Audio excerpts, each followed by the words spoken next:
so proudly we hailed, and the twilight's last gleaming,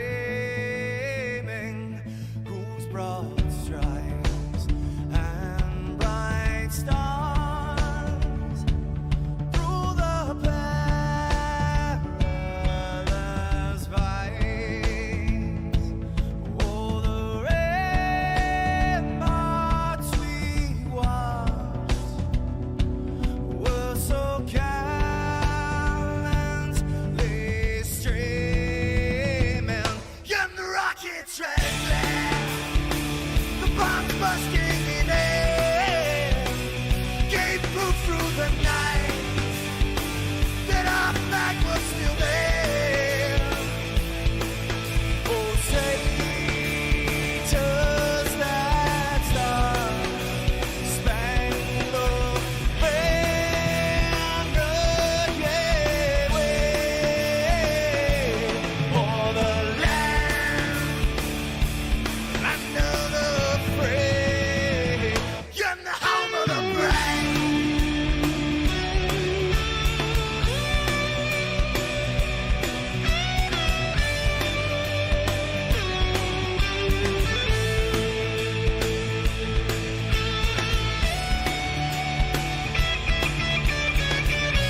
Ladies and gentlemen, welcome back. It is Repeat, and this is going to be a phenomenal race. It's the Shake and Bake iRacing Cup Series tonight, live from hashtag What Turn 4. That's right, we're talking about Pocono Raceway, live from the Pocono Mountains, and it's going to be a lot of fun. You got 30 to 35 drivers out here, and from what I've heard from some of these guys, there is a setup underneath a lot of these cars tonight that is making them a little free. So usually where the racing here, the cars get a little tight as the track goes on.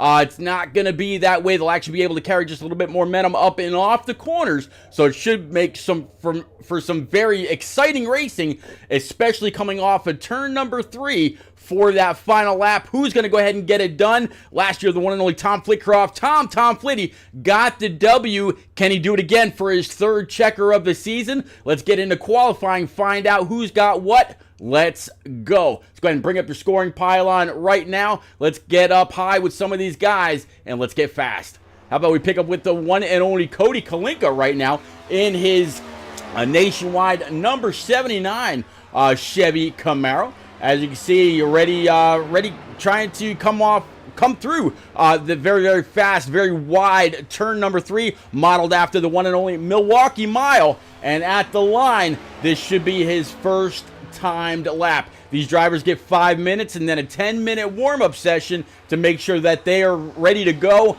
So far, there's a lot of guys out here doing the exact same thing. Nobody's taking an official time, though. Luke Allen, P.J. O'Leary, Ben Branscombe, Brody Falker, Riley Rosenbrook, Rivers Jones, Kevin Dallatore, Joseph Turley, Ryan McCall, Jimmy Cocker, John Honeycutt, Jeff Byers, Jim Robb, Brendan Book, and all kinds of partridges in a pear tree, trying to really lay a very, very fast lap down. Tom Flitcroft was fastest for just a moment, but it looks like Matt O'Brien in his 43 has taken the top spot.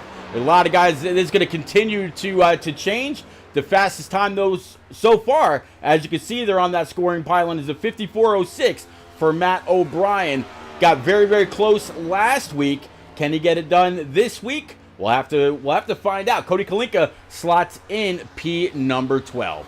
How about we go on down to pick up with maybe Ryan McCall in his number 30 Shaboom machine. Ryan, we'll go ahead and bring up the information for these drivers out of Bear, Delaware. And this car's been very, very consistent for Ryan, going all the way back to season 1. And a lot of guys I mentioned, from season 1 to season 2 have done a lot of work to prepare themselves for this season, and the talent and the skill and the sheer numbers that Shake and Bake brings to the track every single week. Off of the very, very tight tunnel turn down this short stretch, if you want to call it, into turn number 3, get that left front all the way down close as you can to those rumble strips without actually hitting them. That will upset the balance of the car just a little bit. Cross the line. Let's see where Ryan places. Looks like Ryan McCall is going to place P20 on that lap.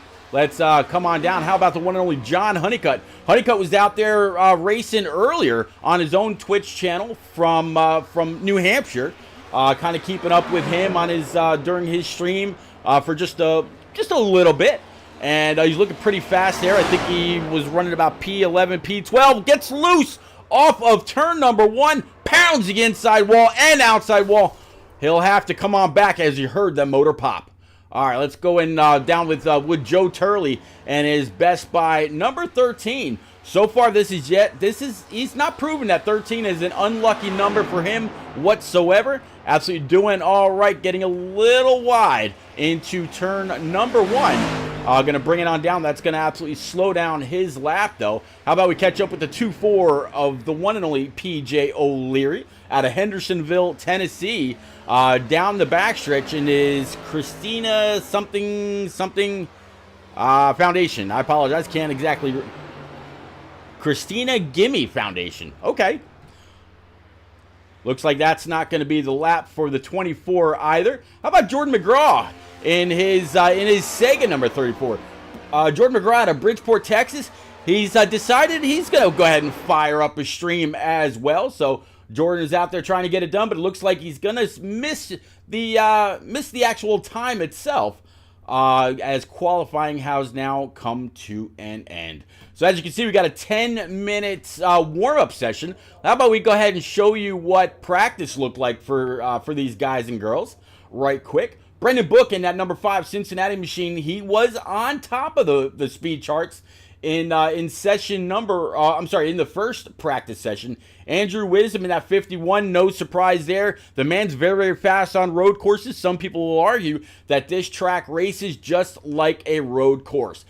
Stratus says, howdy Pete, not alone tonight. I'm glad to hear that. I was talking to Eliza a little bit, asking if she was going to be out there on track or if she was going to be up in the booth with you, and she said, nope, I'm going up there. Honeycutt says she belongs in the booth. Jordan McGraw was arguing, saying no, she belongs out on track. So team members in Team FTR wondering where the one and only Eliza needs to be to prove what she's got. And I think it's wherever she feels she suits her league the best. But yeah, Matt O'Brien, Pete, number 3 in that practice with Caitlin Height. I asked her last week after the race was over, I said, Kate, how do you pronounce your last name? I always pronounce it Haight and Het, and it's actually Height, just like the height of someone. So there you go, Caitlin Height.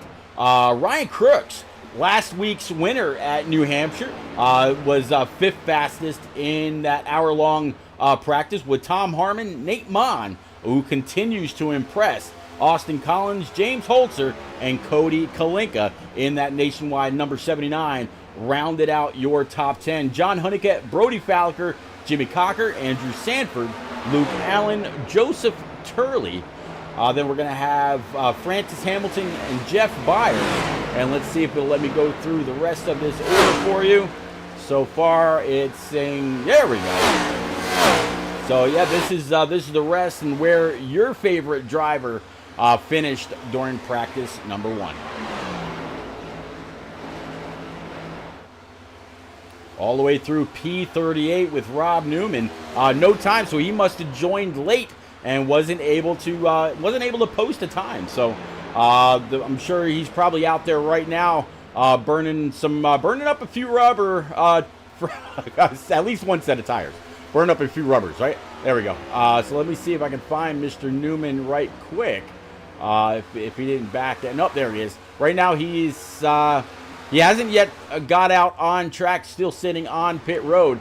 New fastest man in town is going to be Brian Pizzichemi, as he just went across the start stripe down into turns 1 into that caught me the first time. There we go. Not turns 1 and 2, just turn 1. So cross the start stripe to finish that lap. 53.83 for Brian Pizzichemi. Beats out Francis Hamilton by a good 10th and a half. So definitely getting out there and getting it done.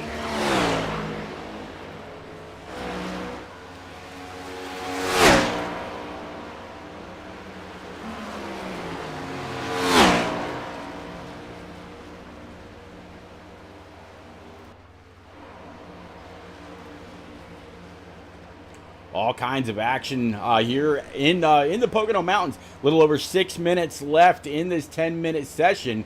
Pizzichemi still holding the top spot. Hamilton, Harmon, Jimmy Cocker, John Honeycutt, Jeff Byers, Brendan Book, Andrew Sanford, Jose Ruiz, and P.J. O'Leary in that 2-4. Going down the backstretch right now along the Long Pond straightaway towards that dreaded tunnel turn. And hey, if they were able to find a setup that's just a little bit more bite up and off the corner as we ride along with the front bumper cam from that 2-4 of PJ. Let's see how he handles turn number 3.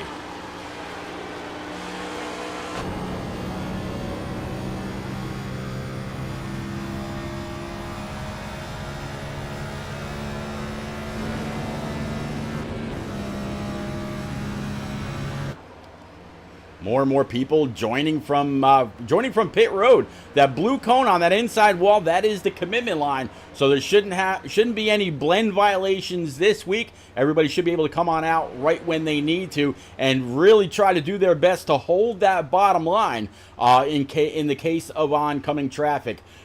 Usually this track will go very green, so I'm looking forward to just that. And if that's the case, we'll have some green flag pit stops and see just how much strategy works out. Will the people that know how to save fuel get it done tonight? Or will it be somebody just on raw speed? Will it be somebody who knows how to maintain their tires on that long run? As you see a train of cars taking the access road towards pit road.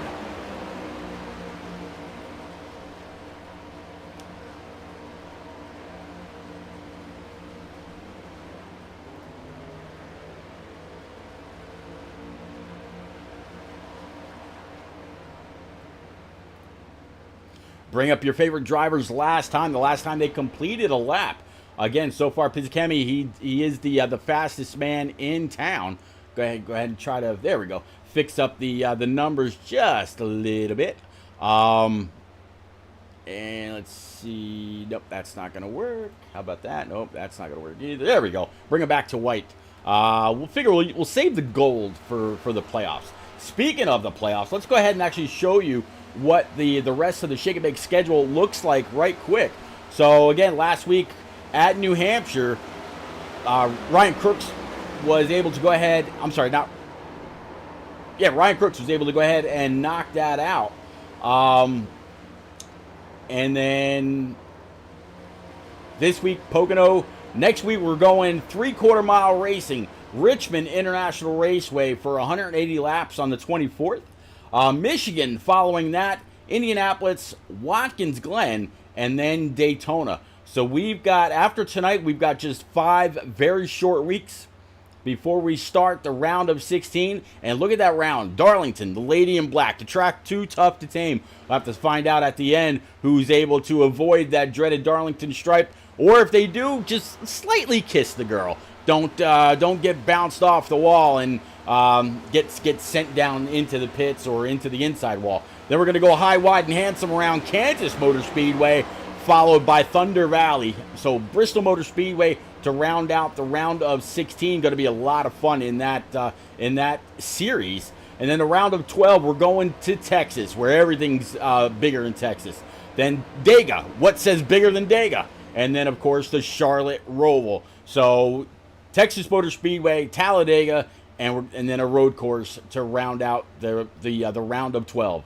Round of 8, Las Vegas Motor Speedway. Going to see who hits the jackpot there. Followed by Homestead, another high, wide, and handsome track down in Miami. Followed by the one and only Paperclip in Martinsville, Virginia.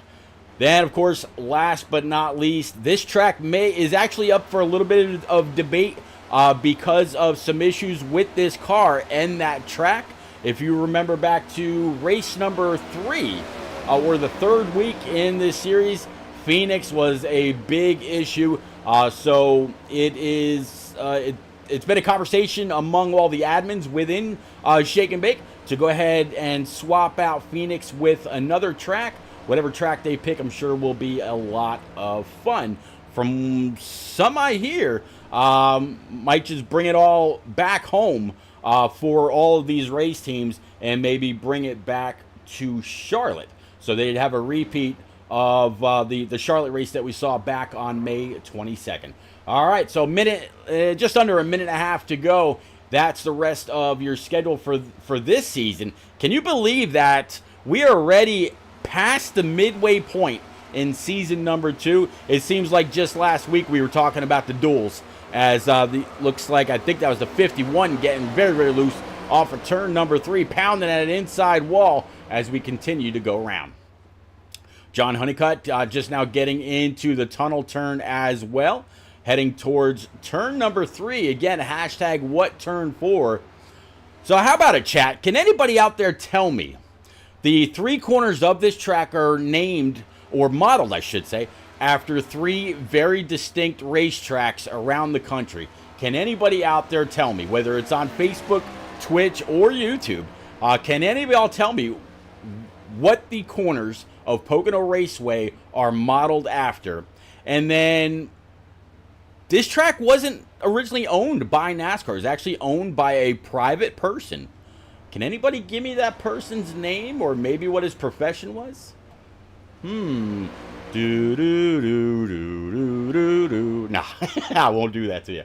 All right, so practice. This 10-minute warm-up session is all but up. We're about to go ahead and set your grid and find out what we're gonna have going here for this 2.5 mile tricky triangle deep in the Pocono Mountains. So let's go ahead and clear the scoring pylon, and yeah, let's go. All right, so Dylan. No, I was gonna say that ain't right. It's not Dylan Robb. All right, let me go ahead and bring this back on up if I can. There we go. All right, so James Holzer in that number 17 machine. He's going to be the man on the pole tonight with Caitlin Height, on the outside. Good job by Caitlin. Andrew Wisdom's going to be P number 3 in his number 51. Again, no surprise there whatsoever. Ryan Crook's going to be to his outside. Row number 3 is going to be Matt O'Brien with the 68 Avril Lavigne car for Tom Harmon sitting P6. Row 4 is going to be Nate Mon in that Sundrop double deuce with Francis Hamilton, that Tigers number 48, to his outside. Row 5, John Osborne with Jeff Byers in that triple 3. Have to see if he's still rocking that Pantera car. Riley Rosenbrook in the 86 is going to be P11, and to round out the top 12 is going to be Luke Allen. P13 is going to be Brody Falker in that 1 with Jose Ruiz in the 2-3 to his outside. Row number 8 is going to be Jimmy Cocker in that 31 with Tom Flickroft in that 8. Then we got Andrew Zapp in the 89 sitting P17 with Brendan Book in that 5. To round out the top 10 rows, it's going to be Cody Kalinka in that Nationwide 79, and then Andrew Sanford, P20. P21 is going to be Rivers Jones in that 44 with Michael Bragg in the 90. P23 is going to be Matt Gale in the 67. To round out the 12th row is going to be the one and only Ryan McCall in that Shaboom Camaro. P25, Dylan Robb with Jordan McGraw for P26 in that Sega number 34. Ben Brandt's coming to 35 with P.J. O'Leary in that 2-4. 29th is going to be Philip Bridgman in the 18 with Kevin Dalatour to his outside. Row 16 is going to be the 00 of Austin Collins with John Honeycutt to his outside. Joseph Turley in the 13 sitting 33rd. Whole lot of threes there to see if he's able to charge his way up through the field. Jacob Palmer in his 39 starting 34th. Brian Pizzicchemi in the 78. We just saw him fastest in that practice for a little bit anyway, sitting P35. And Chuck Cody sitting 36th in that 36. Can he charge his way on up? And last but not least, rear in the gear, Rob Newman in that 33, sitting 37th. Frank Winnisett in the 20. I'm looking forward to see what Frank's going to be able to do in that Yahoo car coming from 38th. So that is going to be your grid for this evening. Let's go ahead and bring up your scoring pylon and everything else that you're going to need to be able to keep up with your favorite driver all evening long. Pull those belts tight one more time. Let's go. Green, green, green. Green flag.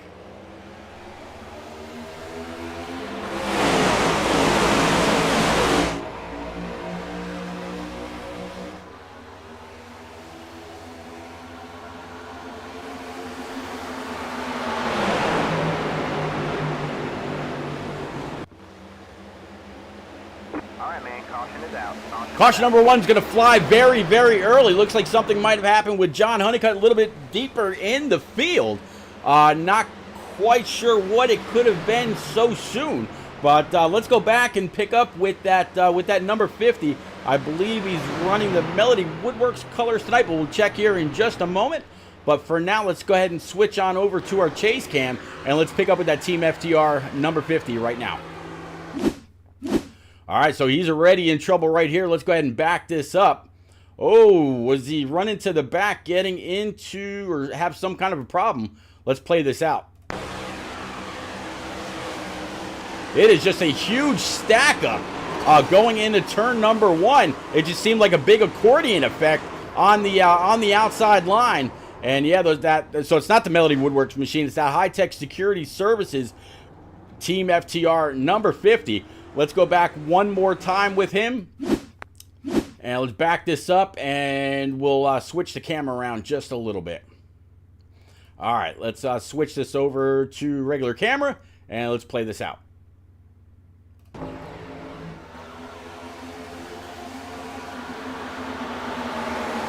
Ugh. Hard shots for both Kevin Dallasore and the 50 of Honeycutt. Looks like the 16 able to skate on by, as well as the 36 and the 78 of Brian Pizzicami. So just two cars, it looks like, involved in this one. Let's go ahead and bring it back live. All right, so James Holzer and company kind of catching up to the pace car. I see the pace car's already got a couple cars in tow. I'm going to guess those are guys that might have had to start from a lap down. Let's see if we can grab a hold of Holzer right quick. I know it's very, very early, and he probably would appreciate a very quick interview and get it up and over with for the evening. Holzer, it's repeat up in the booth, buddy. You got a copy in that 17 South Park machine. One more time. Yeah, I got you, Pete. All right, bud. Well, you started on pole. Congratulations. I think this is only your second or third on the season so far, if I'm not mistaken. You got a couple ahead of you. I'm going to guess those are guys that may have had to start on pit road. Not 100% sure. But how you feeling about Pocono this evening, sir? I don't know. Last year we ran okay. We got mired in the back, and track position is very key here. So was hoping on getting a good qualifying run. Haven't had any laps in the next gen at all this week. A lot of laps in the truck preparing for Road to Pro, but maybe that helped a little bit with, knowing the grip level of the track since it's pretty hot.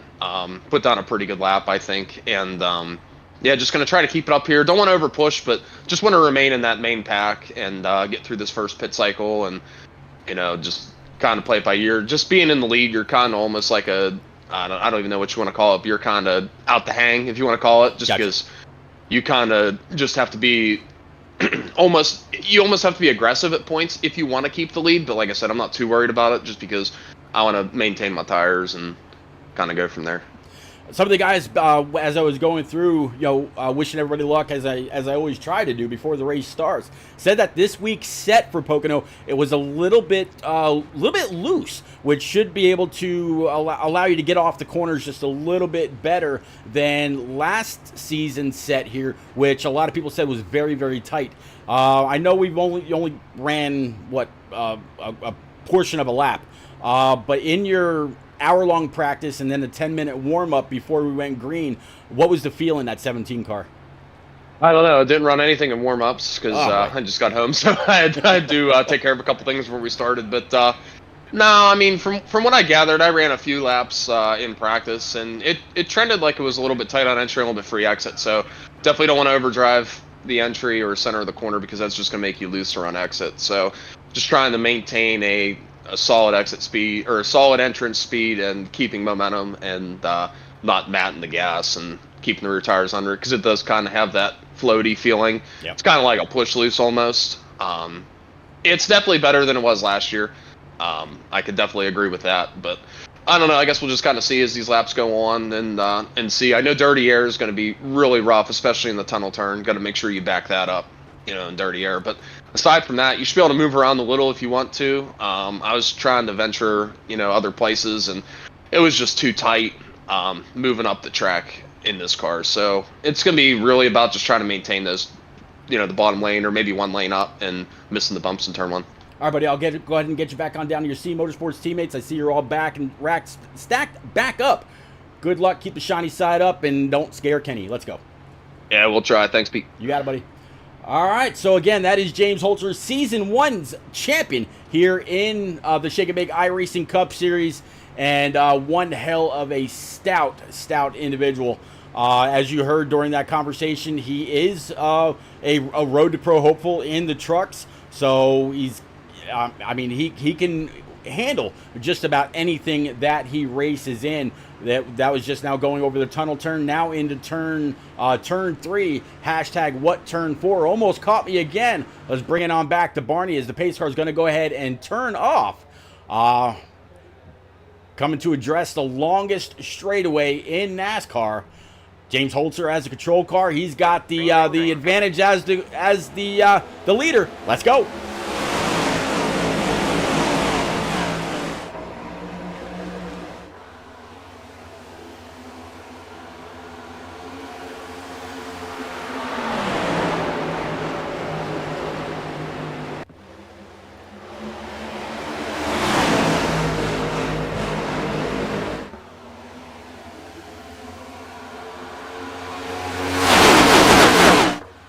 Definitely saw Andrew Wisdom in that 51 get a little loose off of turn number 1. The 17 of Holzer is able to come on down, pick up that line, pick up the advance of the 51, and keep him right behind him in P number 2. Keep him in that clean air. Clean air at Pocono Raceway is absolutely key. You don't want to be stuck behind too many cars, because that car will just get tighter and tighter and tighter as the race goes on. So you'd see them try to find a little bit of clean air with their nose any which way they can, try to loosen up that machine. Down across the start stripe, Holzer going to go ahead and lead that lap as well. A lot of cars a little bit further in the back, and just as I say that, Holzer goes to Plaid, putting down a 56.11 lap, fastest man in Poconos so far. How about a little bit further in the back, the one and only Jimmy Cocker in that Virginia Tech number 31. Looks like this week, yep, he is rocking the red Virginia Tech colors. Got the 86 of Riley Rosenbrook quite in tow. And look at this full Hornet's nest that he's got behind him.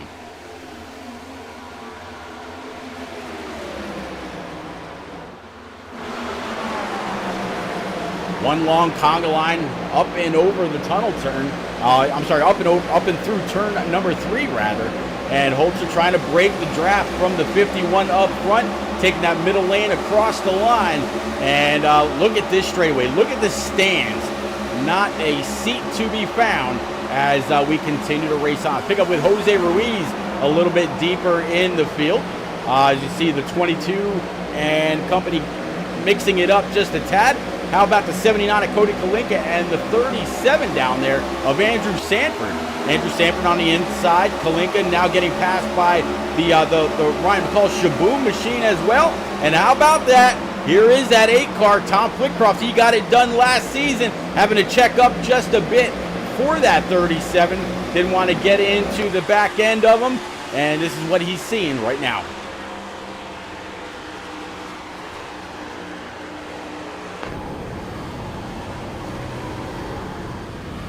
Yeah, you see him turning to the right just a tad. So a little loose.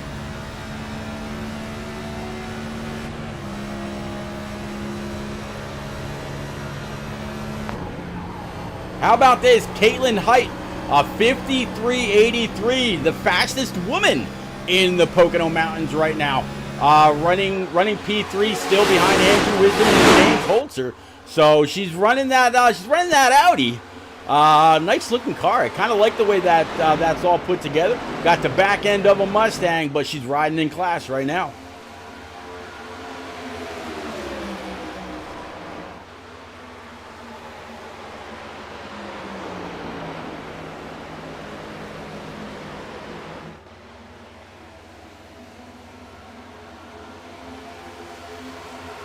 A lot of the guys here in Shake and Bake and Eliza, Frozen Toast, has been very, very impressed with Caitlin since she's made her debut. She earned the respect of the full field very, very quickly. As it goes to show, she's very fast. She can hold the line, she can run a race, she can play the conservation role when she needs to, and she's also one that is not afraid to speak her mind one bit.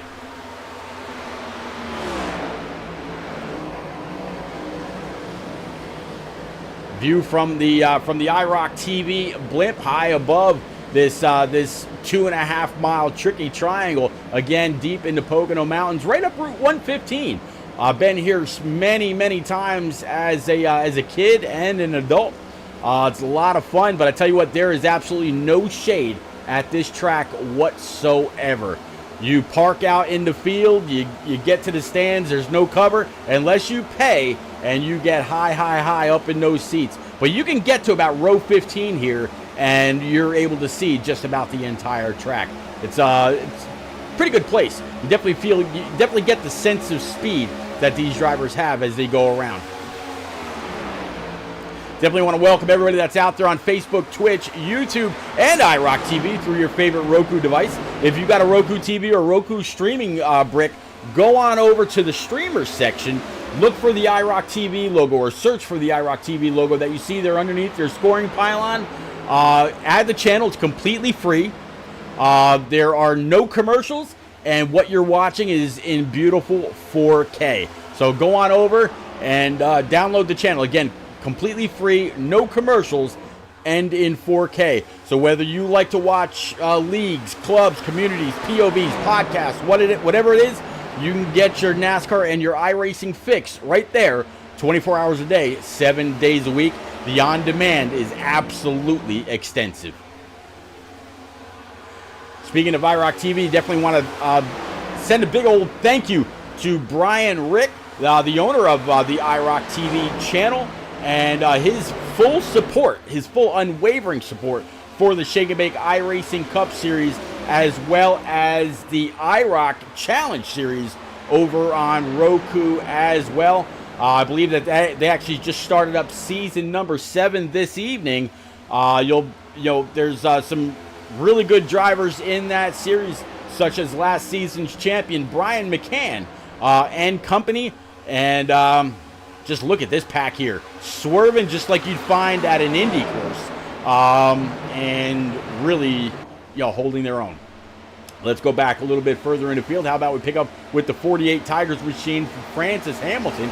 You see he's got Nate Mon right behind him and Riley Rosenbrook right ahead. It is literally a swerving game. Usually when we're talking about swerving, you might be thinking about Talladega or Daytona and said, hey man, hold your line. You're swerving all over the place. Here, it's to break the draft.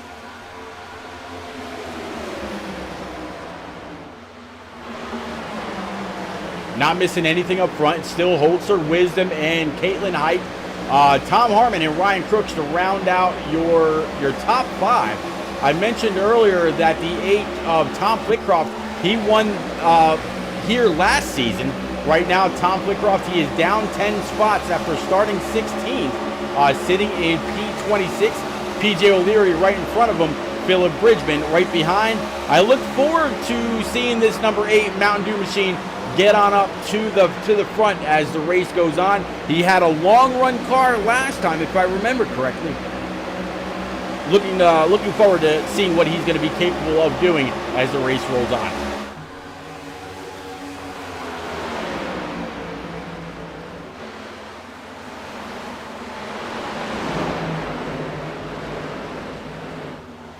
How about Brian Pizzichemi showing a little bit of love this evening? Let's go ahead and show you what this guy's got all over the front of his machine right quick.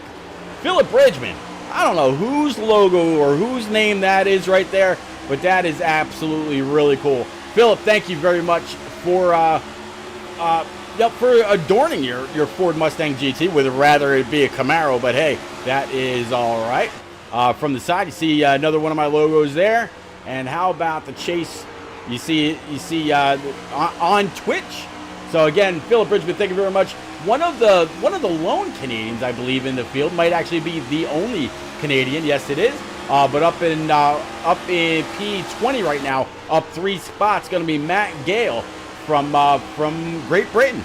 So Matt, he's sitting P20 again, up 3 in his number 67.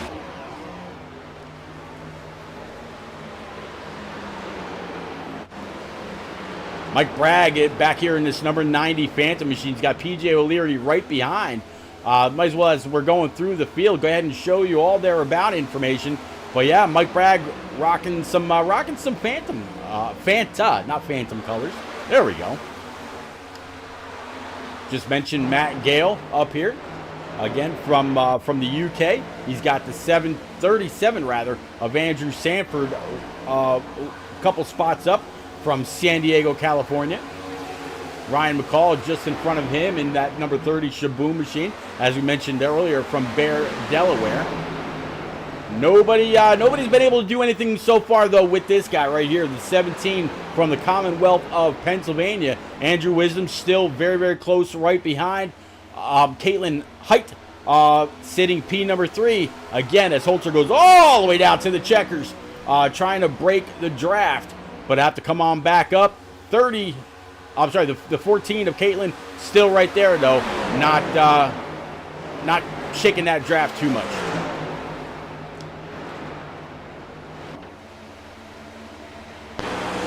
Looking back from the gearbox from Nate Mon. How about for Andrew Zappi? And it doesn't look like he's got anybody too close to his tailpipe just yet. How about Jeff Byers back here in this number 333? And as you can see, yes, still rocking the Pantera colors.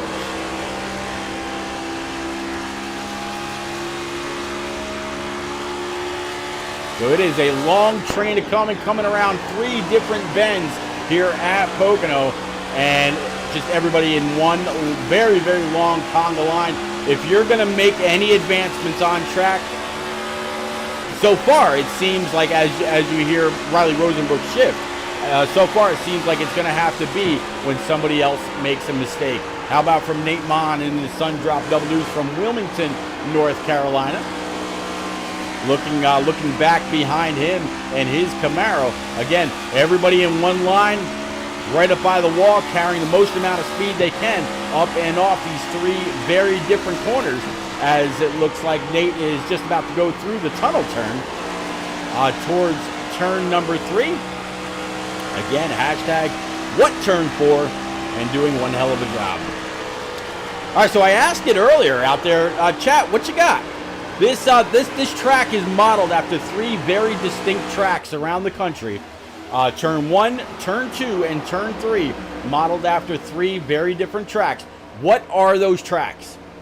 And for bonus credit, the original owner of this place was private. He wasn't actually part of NASCAR. He opened this place up and built the track with his own money, and of course investors and whatnot.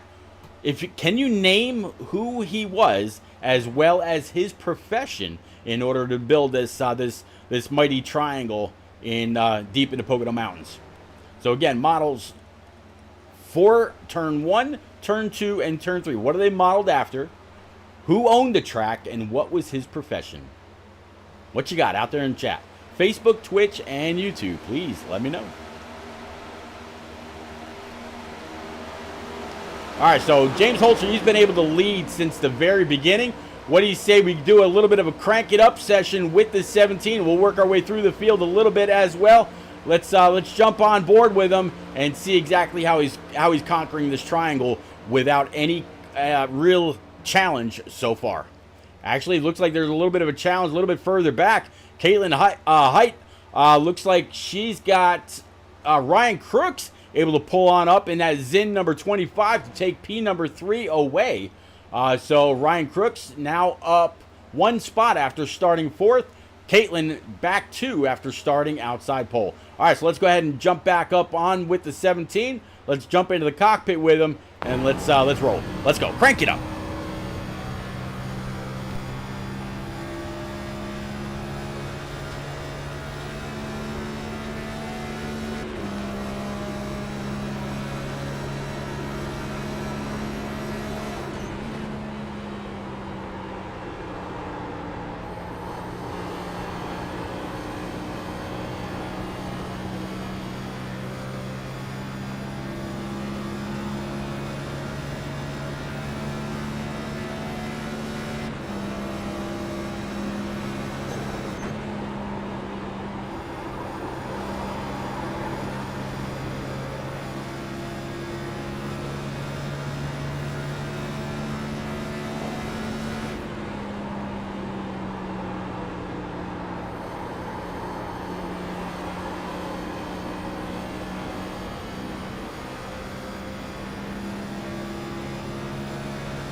All right, looks like Holzer might have had a little bit of an issue.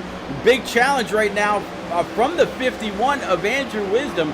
Ryan Crooks, Matt O'Brien is up to P number 4. Caitlin Height back to P5. But look at this battle for the top 3 through the tunnel turn. Holzer able to hold the lead, but definitely got into turn number 1 with a little bit of an issue. We saw while riding on board with him, that man was just bad, loose rocking or sawing that wheel back and forth. I think he might be a little tight now, moving up track. 51 trying to get up and get going, but can't get back on the throttle right when he wants to. Holzer all the way down the line. Not quite sure if that's getting loose or what the deal is. Let's jump on board with him yet again and see what's happening with this South Park 17. It just seems like all of a sudden, the handling has gone awry. Bobby Hillkill says, Pete, let's go Mon. Yeah, we'll go back and take a look at Nate Mon in just a moment. Right now he's down 5, sitting P12 after starting 7th in that sun drop double deuce. But again, the 17 over the tunnel turn, off the turn, you see him really turning on that wheel and having some handling issues. Usually this place gets loose as the run goes on. Way up track now.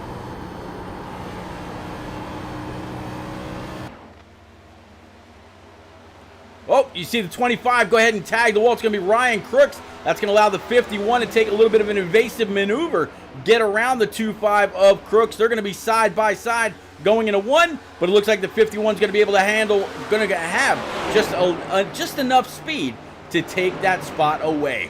Ryan Crooks probably going to have a little bit of damage to his right front. Let's take a look at that. So far, looking okay there. Right rear, a little bit of scrapage, not too bad. And if we take a look at his overall, it doesn't look too bad there either. Again, these things built somewhat like tanks. They can take a little bit of a shot now and then, and went to go ahead and showed that one more time. 3 very distinct lines. See Holzer all the way up by the wall, the 51 all the way down on the bottom, and the 25 right in the middle. They all meet right back out on track again. Holzer continues to dive all the way down, trying to break that draft on the straightaways. The 51's not fooled. He's not going anywhere. All right, so you want to talk about Mon? Let's go back with Mon. So right now sitting P12, just outside the top 10. Right ahead of him, you see the 86 of Rosenbrook, as well as Francis Hamilton, just 2 cars back in this Tigers number 48. We see some drafting all the way down the front stretch. I wonder, we're in 27 laps. We did have 1 caution on the first lap with a huge checkup, kind of an accordion effect into turn number 1 on lap 1. Since then, though, we've been just straight green flag racing. You see the 5 of Brendan Book move on up for the 1 of Brody Falker. Now Tom Harmon in his Avril Lavigne number 68 Camaro. He's got to try to hold him off. His Book tries to go ahead and pull the crossover, get a little bit of a side draft to the left rear of that number 1, all the way down, and he should have the spot. Wash up right in front of the 1 into turn number 1. Again, 3 very distinct lines. There's the 31 of Jimmy Cocker. You got the 1 in the middle, 5 up high, all along the wall. One hell of a race.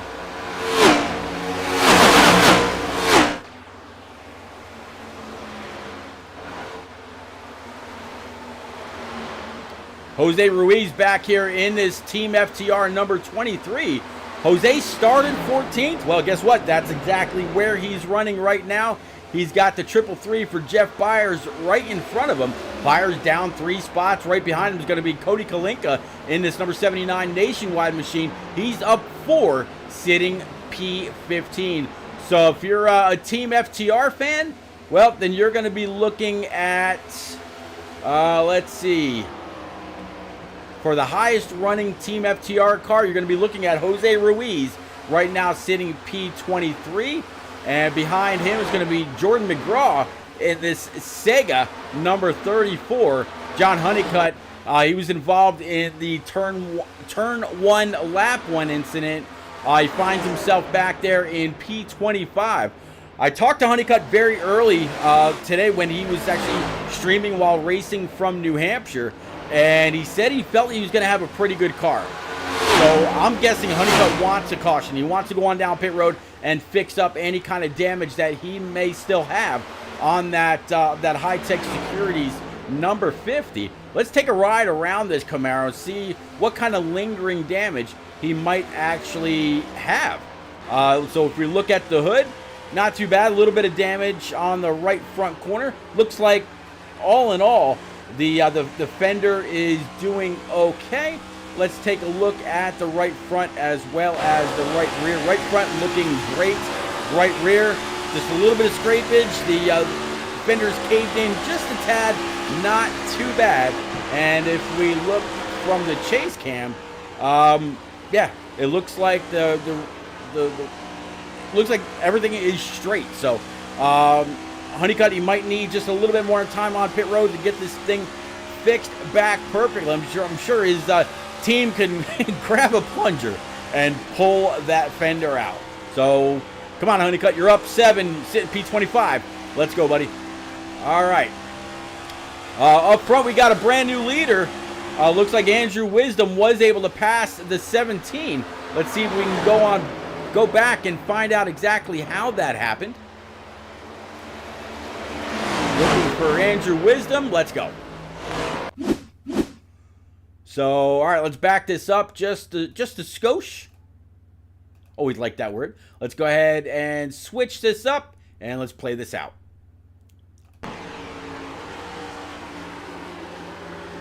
You definitely see the backside of that 17 wanting to step out. 51 pulls up, takes the air off just a tad, gets Holzer loose. Holzer's going to go ahead and lose that spot. And while that took away a little bit of momentum from that Race EPI South Park machine, that also allowed the 25 of Ryan Crooks to get underneath him and take that spot as well.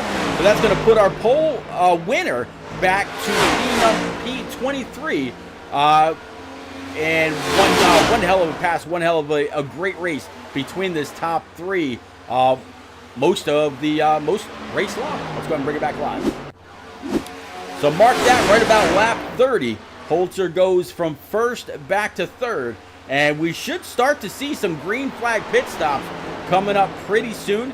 These guys and girls, they do get a full tank of fuel. So it'll be interesting to see when they've all got to come down. I imagine when they do, it'll just be a one-stop race. So who can go the longest and who will have the best tires as the race goes on. 51 getting a little tight on the throttle, coming up to that wall. Now he's doing exactly what Holzer was doing and trying to break that draft. But just like the 51 when Holzer was up front, Ryan Crooks says, I got you. Ryan Crooks is going nowhere. All right, Matt O'Brien in this Richard Petty Fame Color STP number 43. So far, he's up one spot after starting P5. But I got to say right now, I think the biggest winner, a couple of the biggest movers, one is going to be Brendan Book here in this Cincinnati number 5, sitting P5. He's up 13 spots. But how about a guy just a little bit further back behind him? We saw him fastest on the boards in that 10-minute warm-up practice. That's right, we're talking about Brian Pizzichemi back here in this number 78. And Tom Flickroft, I mentioned earlier, he was back in the mid-20s. He had lost a few spots. Well, he's back to P20 with right behind Brian Pizzichemi. But yeah, Brian Pizzichemi up 16 spots, sitting P19. So this car may be what is needed for that long run. If he's picked up 16 spots in this first initial fuel run on the long run, I think Pizzichemi might be a car to deal with as the race goes on later on. Right now running lap 34 of 72, getting closer and closer to that halfway point. And it has been all mostly caution free except for that, again, that turn 1 lap 1 incident where everybody checked up on the high side, and Honeycutt was involved in that. Nowhere to go. All right, a little bit further in the back, we were talking about John Honeycutt. He's sitting P25 right where he was early. earlier rather. So still up 7 spots after starting 32nd. PJ O'Leary here in this 24 machine. He's down 1 after starting 28th. Got a little bit of a battle back here with the 35, as well as Kevin Dallatorre in that number 92. So look, there are battles around here, but they're mostly single file. Just say that 35 rockets off turn number 3. 24, save it, buddy. Good job, PJ. Great hands. That's going to allow the 39 to get on by. No contact to the wall. Just a little bit of you saw what looked like trying to lock it down. Good job, PJ. Good hands. Behind him, going to be Joseph Turley in this number 13 Best Buy machine. He started 33rd, running 33rd right now. There's a few drivers that are that way, actually. Dylan Robb up here in sitting P25. He started 25th.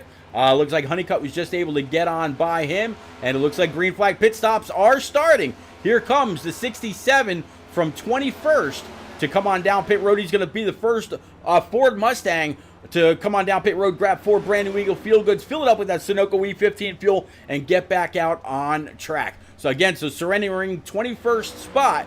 Blew past his pit stop just a little bit, and we're starting to see more. Here comes Caitlin and others, I believe. Nope, I was wrong. So far, the 67 of Matt Gale is the only one on pit road.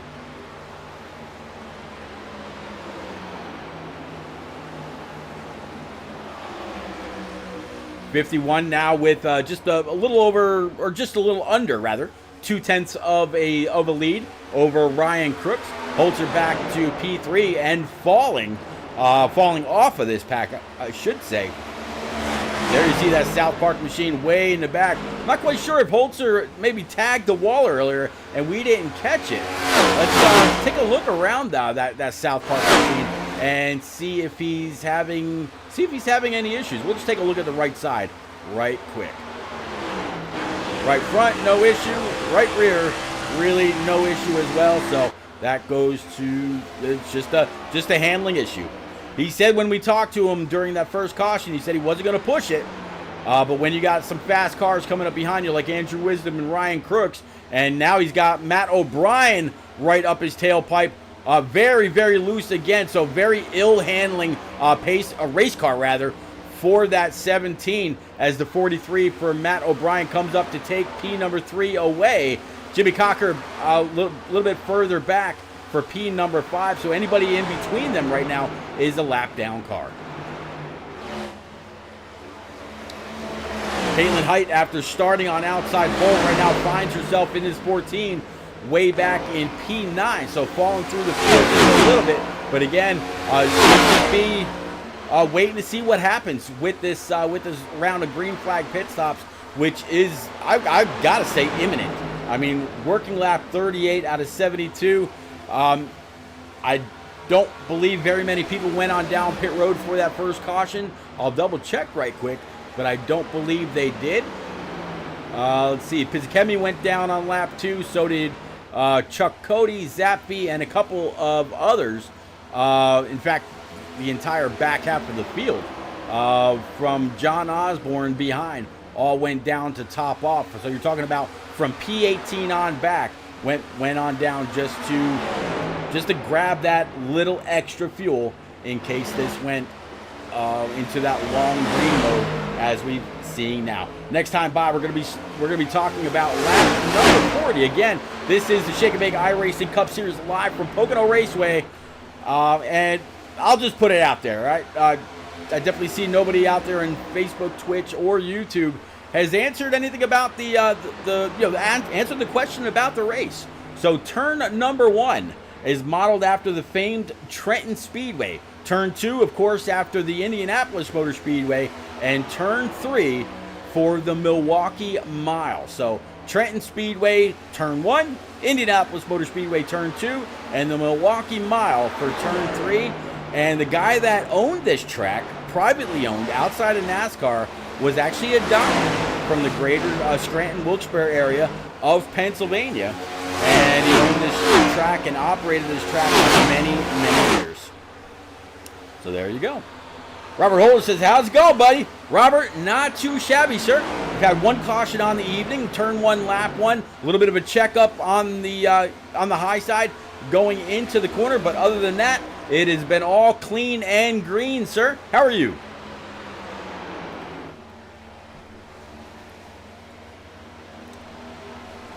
All right, so it looks like Ryan Crooks, he's going to go ahead and surrender P number 2 to whoa that machine up down to pit road speed. Looks like Holzer is going to come on down. So is Jimmy Cocker. So is Riley Rosenbrook, Caitlin Height, as well as several others now. Here we go. So pit lane getting very, very busy for 4 brand new Eagle Feel Goods and that full tank of Sunoco fuel. And Andrew Wisdom, he's going to go ahead and pick up that lead. And I imagine that he'll come down this time. Andrew Wisdom, P1. Tom Harmon, P2. Francis Hamilton, Jose Ruiz, and Ryan McCall going to be your new top 5. So right now, the 8 car, he is fighting to stay on the lead lap. Of course, that is Tom Flitcroft. Right now, we'll have to see how this all shakes out for him in the end. But here comes the 51 on down pit road. He's going to surrender the lead. That'll hand it on over to Tom Harmon in his 68 Avril Lavigne Camaro.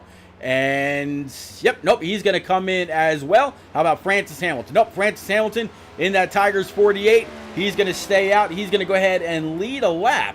Let's go ahead and change things over to your gap. That way you can see exactly where everybody is and who's on pit road. Robert Holt says, doing good. Missed getting you on the stream Wednesday. Yeah. No, Wednesday I did not. Wednesday I was actually helping a fellow racer. He needed a spotter, and I am absolute trash at New Hampshire. So I left my brake pedal alone, went on over and spotted for a buddy from the Turned Out For What iRacing truck series that normally races on Sunday nights. He needed a spotter on Wednesday. I gave up the points and hung out over with him and his league as the 48 comes on down pit road. So that's going to hand it on over to Brian Pizzacami, the fastest man in that 10-minute, or the second practice, I should just say. He's going to go ahead and bring it on down. So that's going to leave John Osborne in this 81 Woody's machine. He's going to go ahead, Chubby's machine. He's going to go ahead and bring it on down. What about Dylan Robb? So he's the next one. So Dylan Robb, he'd inherit the lead. You see the 35 right behind. Nope, Rob, he's going to come on down. That's going to pass it on over to Brendan Book. Book, let's see if he pit yet. I don't recall him doing so.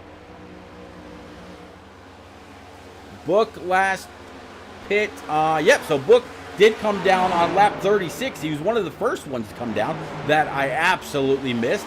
So those 4 brand new Eagle Feel Goods have absolutely made him feel like Superman. Again, he was down pit road on lap 36.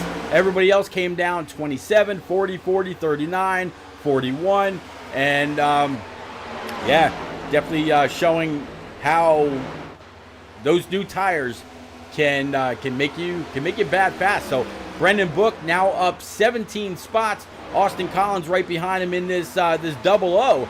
He is up 29 spots, sitting P number 2. He also came down pit road on lap 27, so he's got some older tires already as James Holzer and the 44 and others come on up to fill that back bumper.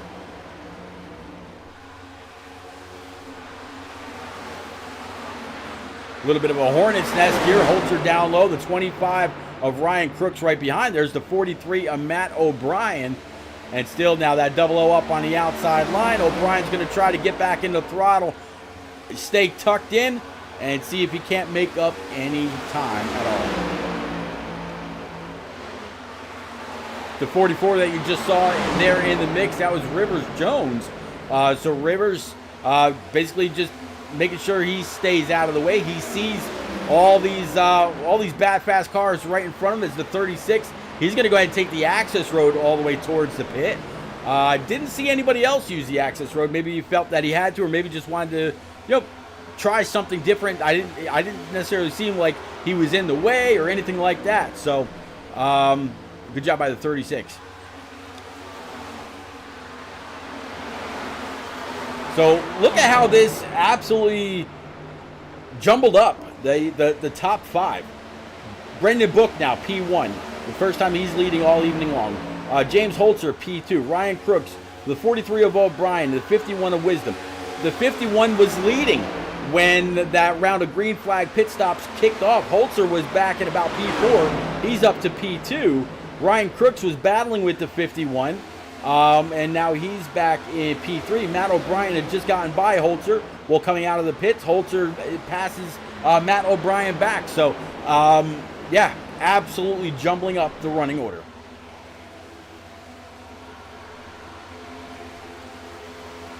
How about a new fastest man in town? I'm talking about the 51 of Andrew Wisdom, just putting down a 53.7, 53.71. So the man is on a mission. He's gonna get up there just like he did before. Could not be shaken by the draft. Kept that car off the wall for the first half of the race. Well, now he's back up there with second, third, and fourth. Again, Ryan Crooks, James Holzer, and Matt O'Brien. 51's bad fast and coming.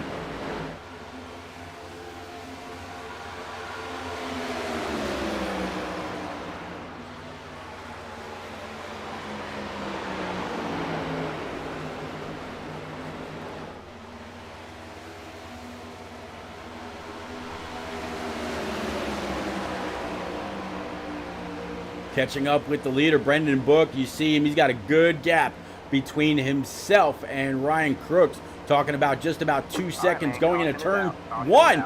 Yellow flag's out. Looks like it's going to be Tom Harmon giving Avril Lavigne a little bit of a scare.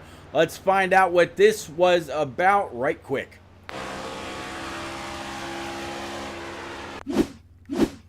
All right, so you see the 31 Virginia Tech machine for Jimmy Cocker 2 is outside. And let's find out what scared Avril.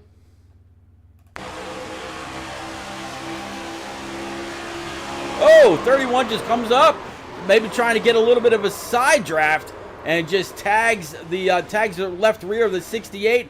Everybody able to skate on by on the outside. 68's going to try to grab a gear, get up, get going without collecting anybody else. But this is going to put Tom Harmon way in the back now. All right, let's go ahead and bring it back live.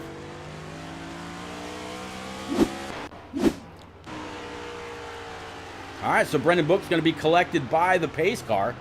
I would imagine Brendan's going to come on down pit road, so we'll give him just a moment in case he does decide to go on down pit road. I don't want to interfere with the sounds of his spotter. Not at all.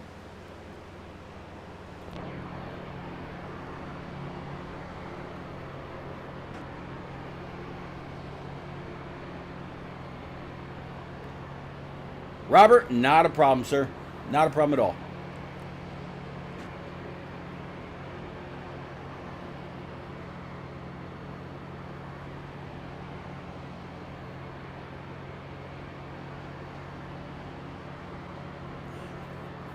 All right, so earlier we talked about the 50 of John Honeycutt needing a little bit more time on pit road. Honeycutt right now, he's sitting P24, still up 8 spots from where he started. So he needed this time to maybe fix up that last little bit of damage on that number 50 High-Tech Securities Camaro, the 68. I'm sure Avril's going to need a little bit of a reprieve after going for the spin cycle. And I'm sure Jimmy Cocker and Tom Harmon will have a little chat after the race. But I'm sure they'll say, hey, man, no big deal. All right, yep. That's why I didn't want to interfere, because they're all going to come on down pit road.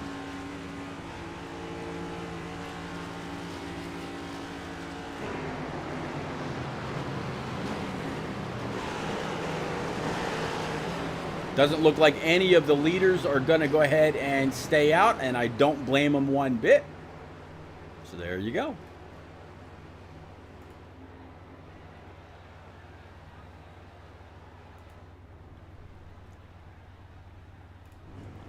All right, so Brendan Book, he's got the left sides up. Okay, grab a gear, get out of town as quickly as possible, and let's see if he's leading the way after this pit stop. So far, it looks like, yes, as everybody jets off pit road. And it looks like you see the 51 to the inside, 43 to Matt O'Brien, as well as everyone else. Austin Collins, James Holzer, Ryan Crooks, Ryan McCall, Brody Falliker, Cody Kalinka, and Luke Allen is going to be your top 10. All right, so let's see if we can't pull our leader right quick. See what the 5 of Brendan Book is thinking. Just see what driver 5's got on his mind. Brendan is repeat up in the booth, but you got a copy in that Cincinnati 5. I got you there, repeat. All right, Brendan. So you're able to lead a few laps. You went in on pit road, lap 27, came out. Those 4 brand new Eagle Feel Goods gave you about a 2-second gap on everybody else behind you. So you got the clean air on the hood of that Cincinnati machine. Can you keep everybody back now that everybody's going to be all racked and stacked back up, sir? No, yeah, I mean, it was lap 36 or 37, not 27, but yeah, I wanted to split it in half there because I figured that's, optimized time, and I didn't think I was going to catch them if I stayed out late. So, and then, I knew if it went green all the way, I'd probably eventually get caught and pass, but the yellow came out kind of like I needed. So that's what I wanted. So, I mean, honestly, it's just going to be, I honestly don't even know. Well, we're gonna have 22 laps remaining when we take the green. I believe the lights atop the pace car just went out. You're gonna have Andrew Wisdom, Matt O'Brien, Austin Collins, James Holzer all in your rear view and to your outside. Who do you not want to see just filling up that rear view when we're coming to 5 to go or less? I mean, I would say nobody. So, but I think anybody that's up here that's in the top 6, 7 could win the race. So they've shown speed. So it's just going to be, saving your tires and not getting too loose. But we'll see how it goes. All right, Brendan, I'll go ahead and get you back on down with C Motorsports right now. Please pass along my good luck wishes to Cody, James, and old Tom if you don't mind. Sounds good. All right, buddy. Keep the shiny side up. Go get him. Yep. All right, so that was the one and only Brendan Book. Brendan Book from Sterling Heights, Michigan. Actually got to meet Brendan several years back. What a hell of a guy.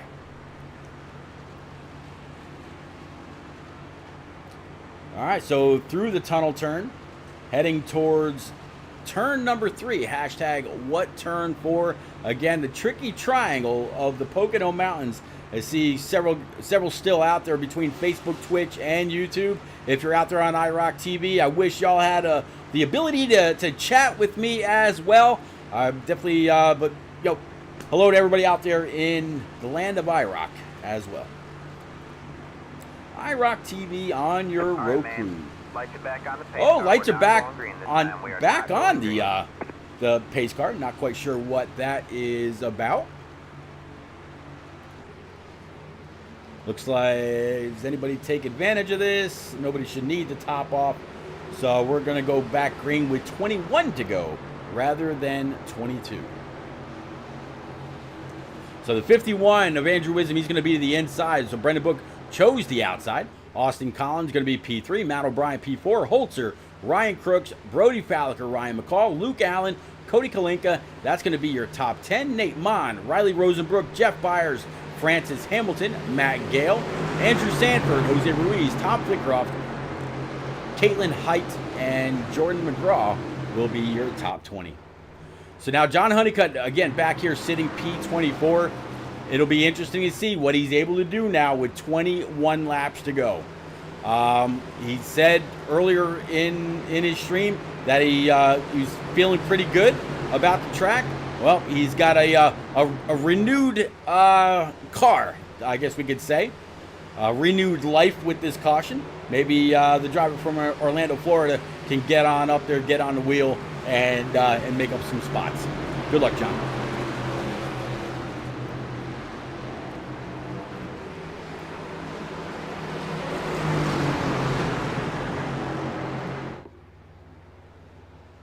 So, chat, who's it going to be tonight?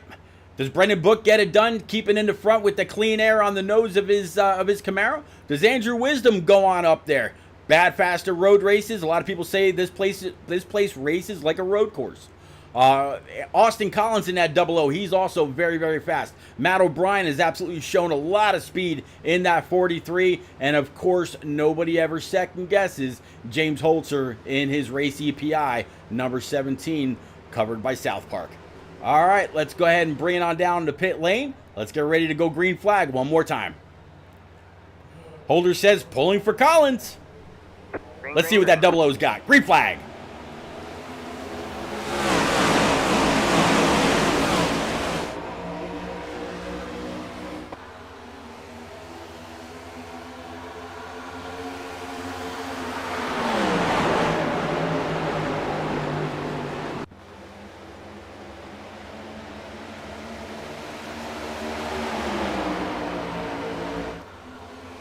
We got a wreck a little bit further in the back. Will this be the third green of the evening? Saw a little bit of smoke. I didn't see anybody go around. So it looks like we are going to stay green. That wreck back there involved Chuck Cody and at least one or two others. And we just saw Matt O'Brien get a little loose, or something else happened in this famed Richard Petty paint scheme. And he is now back to P6 after starting 5th on the evening.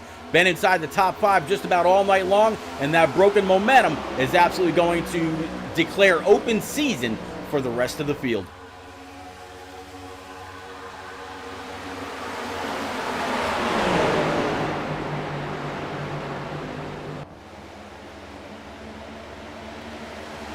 A little bit of a battle for P number 3 between the 25 and the 17. They sorted that out pretty quick. Now it's all about the 1 of Brody Falliker, the 00 of Austin Collins, and the 43 of yeah, there we go, Matt O'Brien. So, name just completely spaced on me for a second there after, saying his name like 30 times so far this race. Why not? Whoa, hold on to it. Good save, Matt. That could have been bad. Let's go ahead and rewind that old school style. We've got to take a better look at that. One hell of a save by the 43. All right, so we're going to go ahead and get up with the 1 right quick. Let's go ahead and switch on over to the chase, and let's play this out. Whew, that was close. All right, let's go ahead and bring it back live.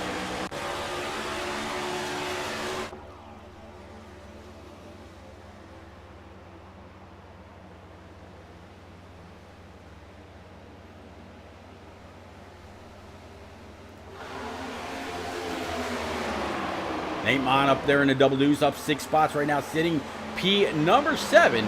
Andrew Wisdom still P2. Ryan Crooks 3rd. James Holzer 4th. Austin Collins sitting P5. 22 getting a little loose. So is the 1. They're like synchronized, almost spinning there. As the 30 Shaboom machine for Ryan McCall. He's going to go ahead and split the middle. He's going to go ahead and split the difference and see if he can't bring Cody Kalinka with him. 79 is going to go around off the front end of the 22. A hard wreck for both the 79 and the 1. 79 almost getting airborne just like last week. And hard wreck for both cars.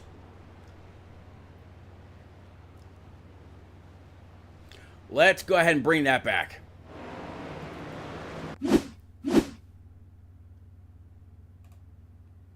All right, so here's this 3 wide. We saw the 30 go up the middle. 79 to Cody Kalinka. He's going to try to do the same thing. Sun drop double deuce for Nate Mon down low. The 1 of Brody Falliker up high. Let's play this out. Ugh.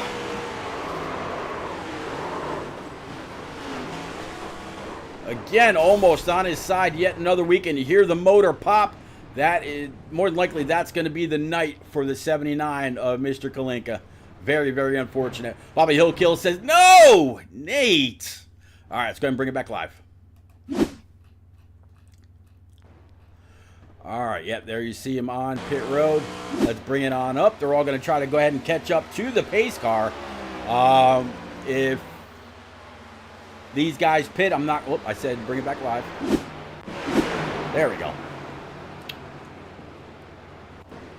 All right, so here they are with the pace car, 51, Ryan Crooks, James Holzer, and Austin Collins. Again, that's going to be your top 5. 17 to go What say y'all, chat? Do they go down pit road for one last time for brand new Eagle Feel Goods if they have a set left? And maybe no fuel just to keep the car light and get back out on track. I'm not going to pull anybody to talk to them just yet in case they do go down pit road. I don't want to interrupt their spotter as it counts them down to their pit stall. So we'll wait and see how this turns out. So Bobby Hill Kills, he already made it very well known he's pulling for Nate Mon. Anybody got Book? Anybody got Wisdom or Crooks, Holtz or Collins? McCall, Rosenbrook, great race for McCall so far, up 18 spots. Austin Collins, he is up 26 spots. Brendan Book into 5, he is up 17. Some guys deciding to go on down pit roads, others deciding, nah. But look at this field. I wouldn't say it's split because I believe you might have had 1 or 2 cars left, 1 lap down, if not more. We'll have to see how this shakes out.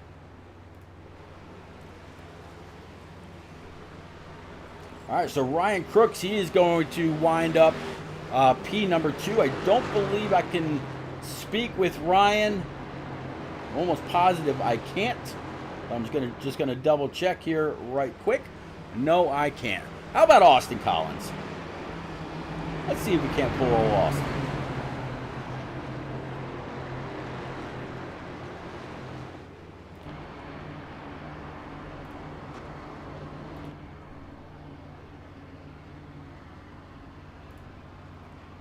Austin is repeat up in the booth. Got a copy in that 00. I hear you, Pete. All right, bud. You are up 28 spots. You got a little bit of support out there in chat as well. A lot of guys decide to go on down. You, the 25 and the 5 of Brendan Book, decide to stay out with Ryan McCall and Tom Flitcroft right behind you. What do you need to get this thing in victory lane tonight, sir? A lot of luck. I'm up here strictly on luck right now with the caution. I spun down pit road earlier and ended up getting stuck on some weird strategy. I wasn't going to make it on fuel, and that caution saved me, and I was in 6th at the time. So these guys are real fast up here. I'm going to need just a lot of things to go my way. Well, Brendan Book so far, he's pretty decent. Best laps 53.79. You got some pretty stout competition around you. Good news is among the top 7, both you, Book, and Ryan Crooks are about even. They're in the high 53s. You ran a 54 flat as your best, so it's pretty even. But that draft can be a great equalizer. And as always, man, you know that I absolutely pull for you.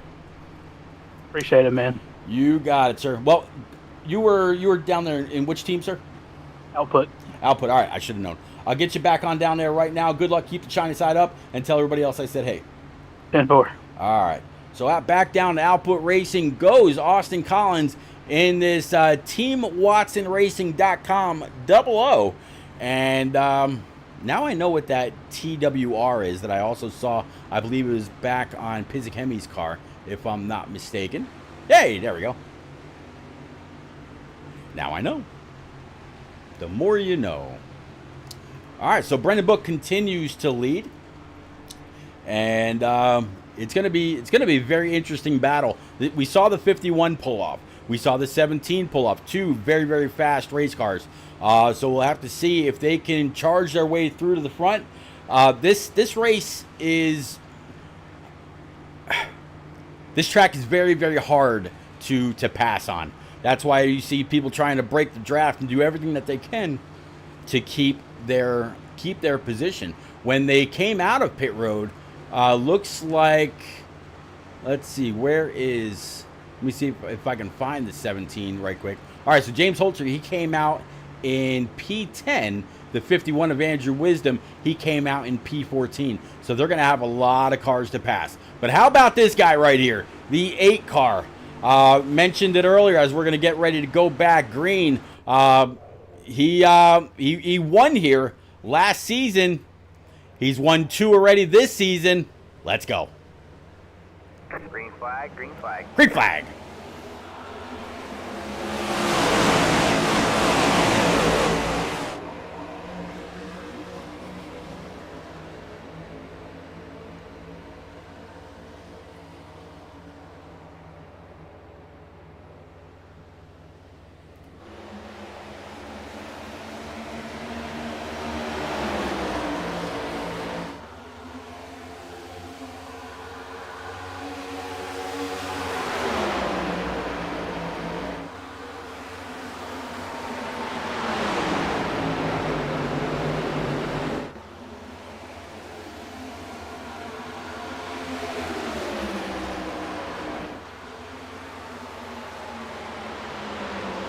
top 4, top 5 getting back to single file. The 5 of Brendan Book leads them off of turn number 3 across the start stripe. Is going to start 13 laps remaining from the Pocono International Raceway.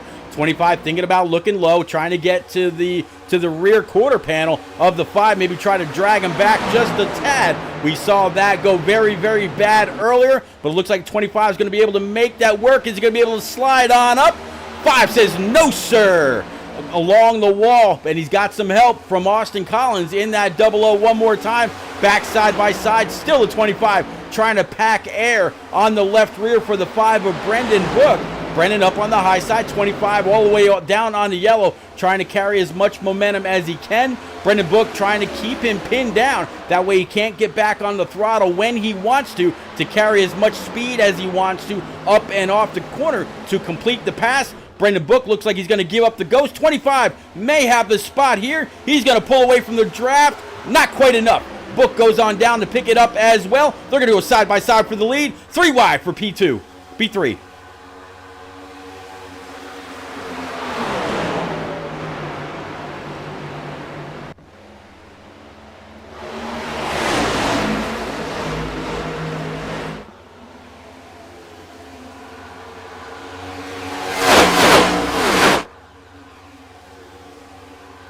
New leader, the 25 is the 30. Shaboom-Makar going to go around. Holzer involved as well. That absolutely looked very, very rough. So the 30 Shaboom-Makar for Ryan McCall involved in that. Definitely saw Holzer involved as well. Let's go ahead and bring that back. All right, so here they are so far. Let's go ahead and switch on over. Here's the 30 to the outside, 17 of Holzer on the inside. Does this car just kind of get sucked up into the 30, or is it just a little bit of a side draft possibly gone wrong? Let's play this out, find out. Yep. Ooh. 8 of Flickcroft. He is not gonna get the repeat win this race.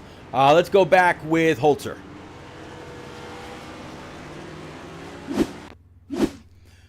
All right, let's go ahead and rewind this just a tad.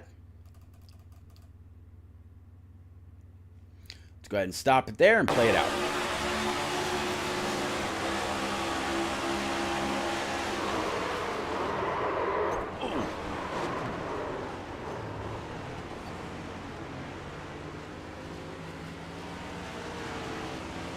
Looks like for the most part, everybody else able to get on by fairly unscathed.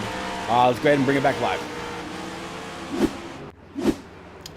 All right, so Ryan Crook's now at the lead. Unfortunately, again, we cannot talk to him. We already talked to Austin Collins. What about Matt Gale? I know last week we were able to chat with him for just a moment. He's down there in Nitro Motorsports. Let's see if we can't pull. Matt up right quick. Matt, it's repeat up in the booth. Got a copy in that 67 Ford Mustang GT, now up 19 spots and P4, sir. Hello there. Hello, Matt. How are you? Pretty good. Took a risk staying out. Got lucky to avoid that wreck, and I don't know. I'm up here. I'm going to try and just hold on to what I can, because I know there's a lot of fresh tires back there. Yes, there are. I was gonna say during the last caution, about the entire back half of the field came on down pit road. The last time you were on pit road, if I'm not mistaken, was right around lap 48. So yeah, you got some issues with those 4 Eagle Feel Goods underneath you. But when we go back green, it's only going to be, I believe, with about 8 laps remaining. Can you keep it at least in the top 5 and really push, really block, do what you got to do? Maybe use a little bit of aero to keep that Mustang closer to the front. I think I got a chance to hold on to a good result. On the long run, I somehow had the best tires out of the 4 Nitro cars, so it gives me a bit of hope that I might be able to fight a bit longer than some of the other people. And then, I don't know, aiming for top 10, hoping for more.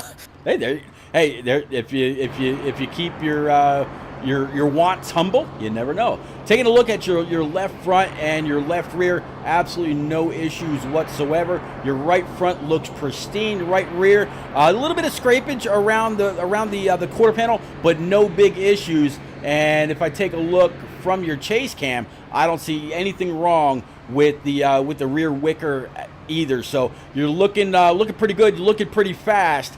I definitely wish you a whole lot of luck, sir.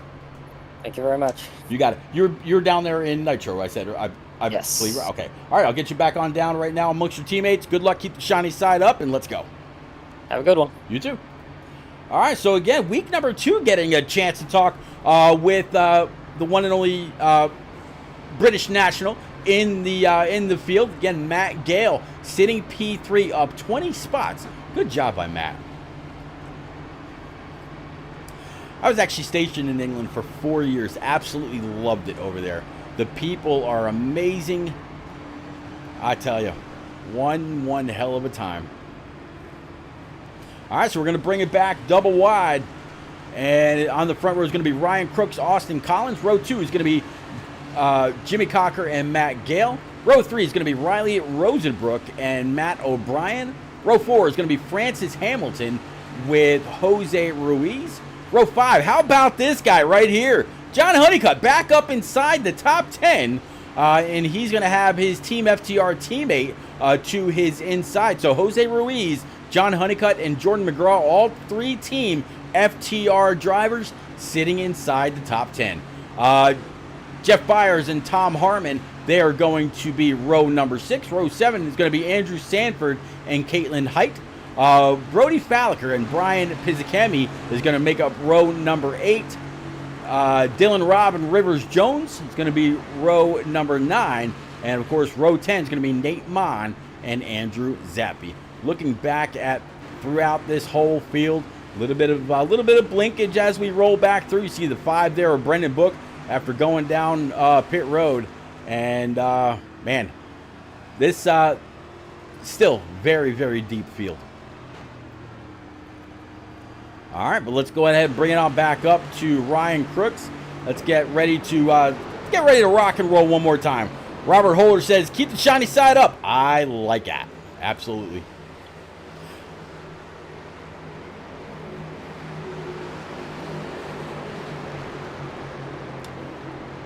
All right, so coming off turn 3, maybe for the last tag, hashtag what turn 4. Pace car's going to go ahead and pull off. Barney's got the green flag in hand. Green, green, green. Let's go. 8 laps to go at the line.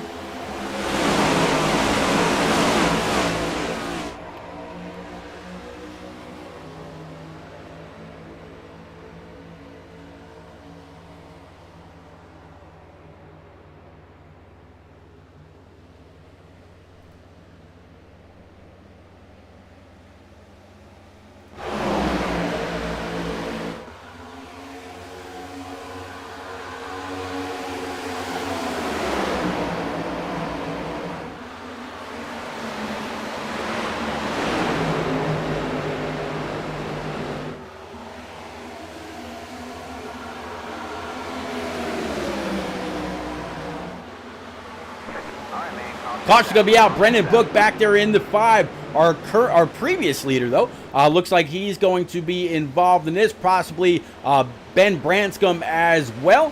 So let's try to find out what happened with the 5 and company right quick. Here's the 5. You see the 44 who's outside, as well as the 07. You see the double deuce of Nate Mon right behind, right in front of him. 44 already looks like he's kind of low and on the right rear of that 5-5. Pretty close to that yellow. Let's back this up just a tad and play it out. Let's go.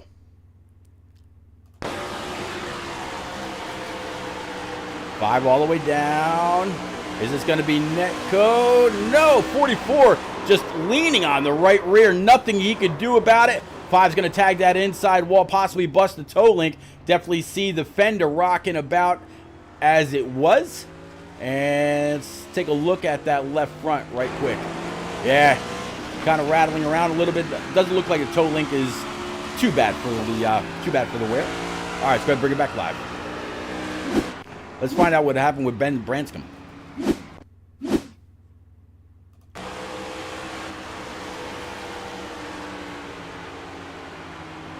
Oh, the 07 went around the 35, tried to avoid him and gets collected by Ryan McCall, unfortunately, in that Shaboom Camaro. So even more. All right, let's go ahead and bring it back live. All right, so now it's Jimmy Cocker in P number 2. I don't believe he's going to come on down pit road. So let's see if we can't find Jimmy right quick and have a quick chat with the Virginia Tech native.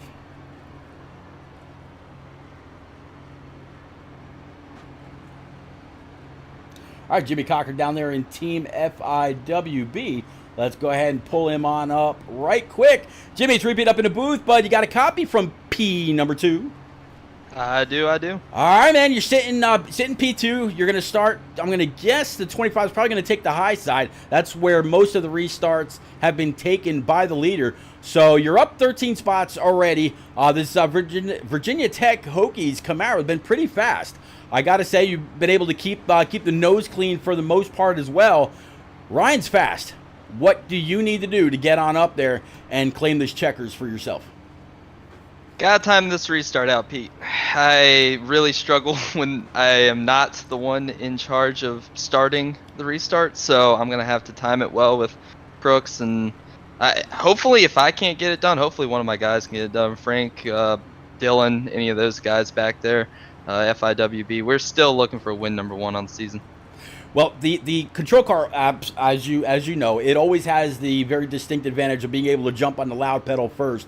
What can you do? What measures do you have in place to try to see when that 25 jumps? Are you looking out the driver's side? Are you looking out the passenger side to see when he goes? Are you laying back maybe just a tad to see when he's going?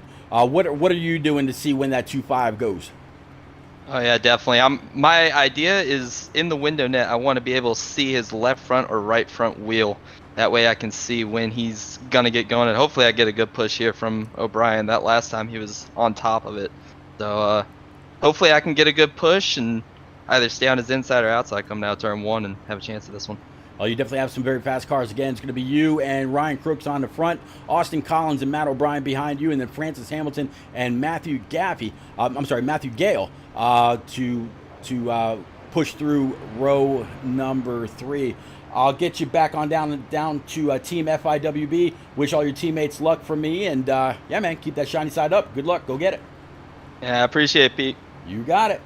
All right, so the one and only Jimmy Cocker, last season's Daytona race winner, the inaugural race winner, I should say, when Shake and Bake brought it over full time to iRacing. So we'll have to see what he's capable of. And I was wrong. I thought the 25 was going to take that outside line. Turns out he's going to take the inside. Maybe Ryan has found a little something being pinched down there for a few laps when him and the 51 and company were fighting. So we'll have to see if the high side through turn 1 proves fruitful for this Virginia Tech driver, or if that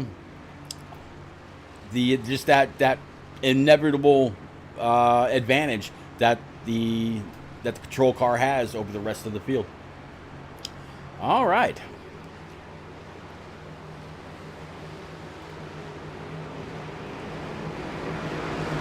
Looks like all the way back to about P28 is where the last car on the lead lap is. So again, still very, very strong field. Anything can happen in these 5 closing laps. It looks like the 5 of Brendan Book is the last car on the lead lap, even though he was just involved in that wreck. So we'll have to see. Boy, look at that 00 all over the back end of that 25. The 31 said the 43 of Matt O'Brien was really on it right there. Let's go ahead and bring it on back to the flag stand. Let's get ready to go. 4 to go at the line. Green flag. Green flag.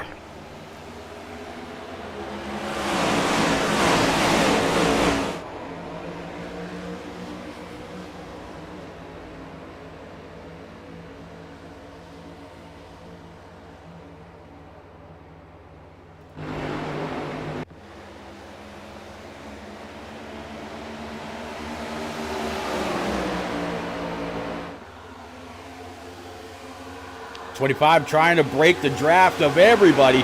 31, he still has the 43 right behind him. The 00 of Austin Collins back there, same as Matthew Gale. Matthew dropping back a couple spots. Not quite sure if he just got tight through there or what.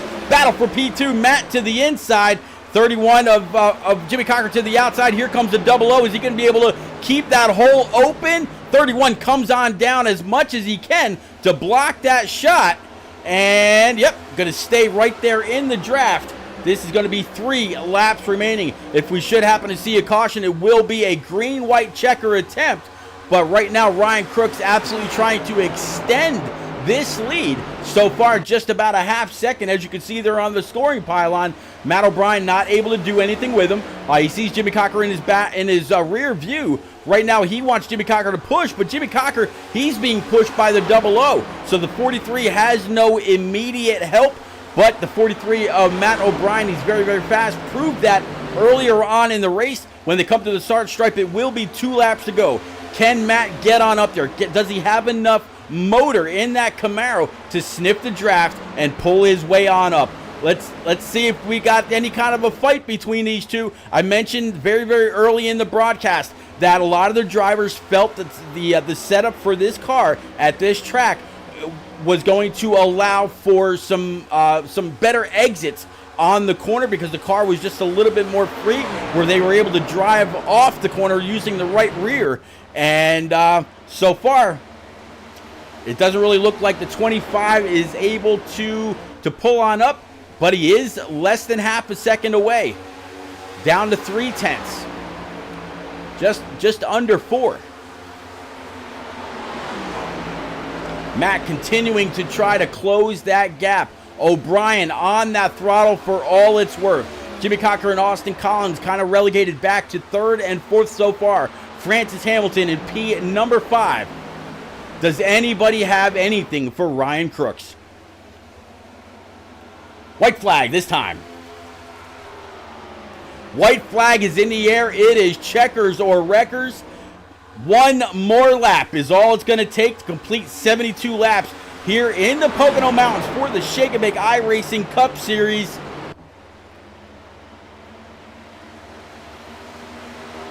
Off of turn number 1, no issue. Keeping it away from the wall, breaking the draft. 43 not coming on down to pick that up. 25 back up to get a good entry into the tunnel turn. Over the tunnel turn, a lot of throttle off, right up next to the wall. No issue there. Down this short shoot. There we go. Into turn number 3 for the last time. Hashtag what turn 4. 43 way up on him. No challenge whatsoever. 25 of Ryan Crooks will win at Pocono. Matt O'Brien, P2. Jimmy Cocker, P number 3. Austin Collins, 4th. And Francis Hamilton will round out your top 5. John Honeycutt, 6th. Matt Gale, 7th. Brody Kefaliker, P8. Caitlin Height in P9. And Tom Harmon brings it home, P number 10. A couple friends coming on up to say congratulations.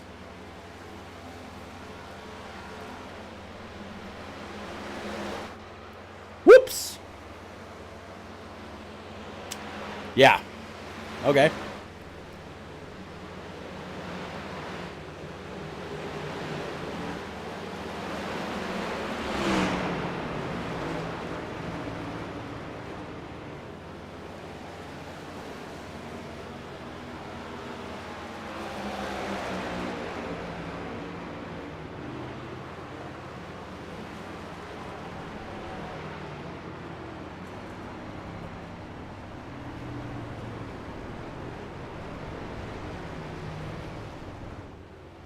All right, so 25 is going to come to the line. Let's go ahead and clear the boards for him. Ryan, it's all you, sir. Light them up. Let's go.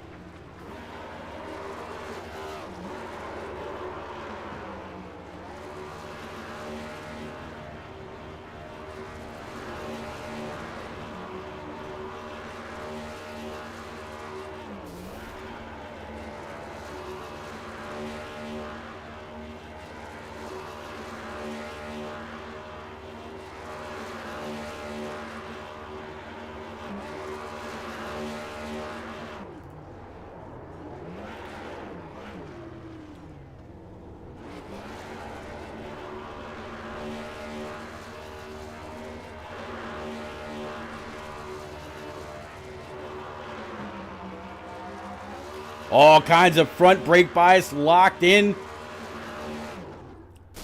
And let the cherry pop. Absolutely.